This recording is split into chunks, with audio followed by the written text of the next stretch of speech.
Hello.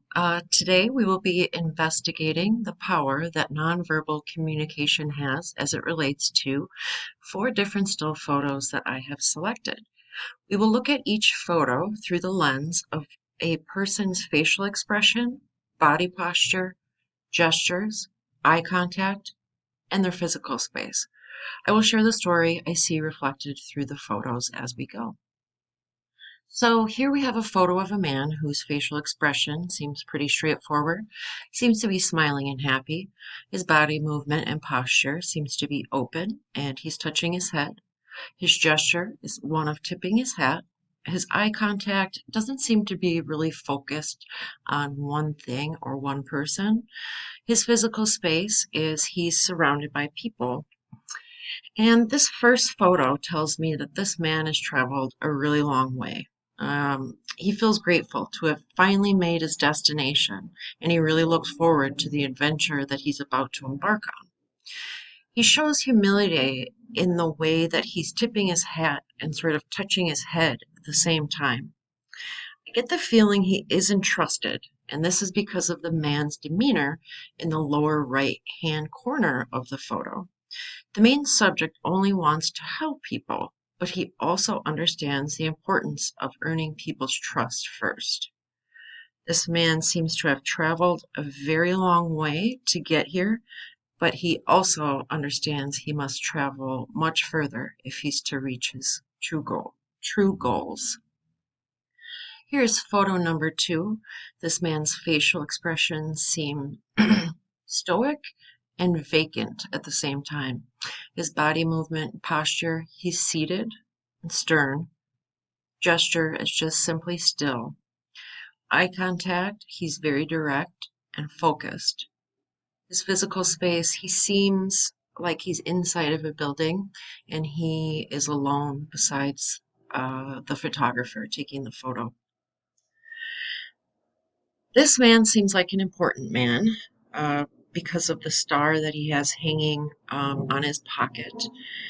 Uh, like he's a policeman or a public figure of some sort.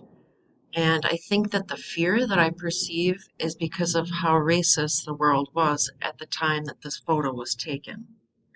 It would have been incredibly hard and terrifying to be a man of color and a public figure during that time.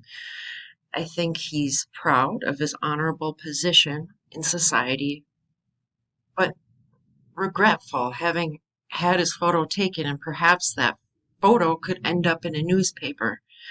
If it goes in a newspaper, he may fall victim to even further scrutiny.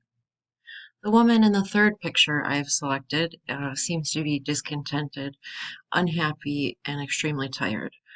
Her posture is standing, and again, her body just says she's tired, exhausted. Gesture, her arm is on one hip. Eye contact, she's looking away from the photographer. Physical space is she's outside living somewhere in the country. The woman in this photo has had it with life. She's undervalued and overworked. She's tired of not receiving the respect she deserves. She has had to struggle for everything that life has given her. She's had a tough and uncharmed life, but she also has a strong will and a beautiful resiliency about her. Here we have the fourth and final photo. The woman in this picture seems reluctant and has a face of disgust.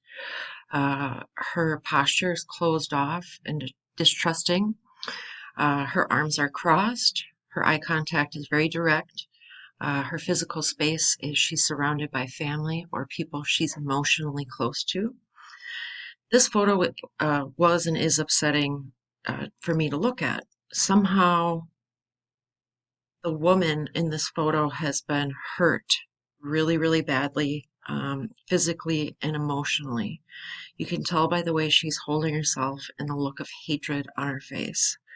If I'm painfully honest, she looks like a woman who was a victim of rape, and the rapist is the one taking the photo of her, stealing from her one last time.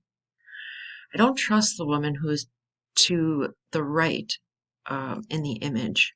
She's upset with the girl for some selfish reason or just judging the girl too harshly. The woman who has her hands on the girl's shoulders seems like a mother figure and wants to be strong enough for the both of them.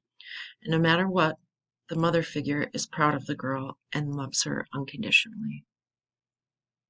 Thank you for joining me in my nonverbal communication project with the use of 4 still photos.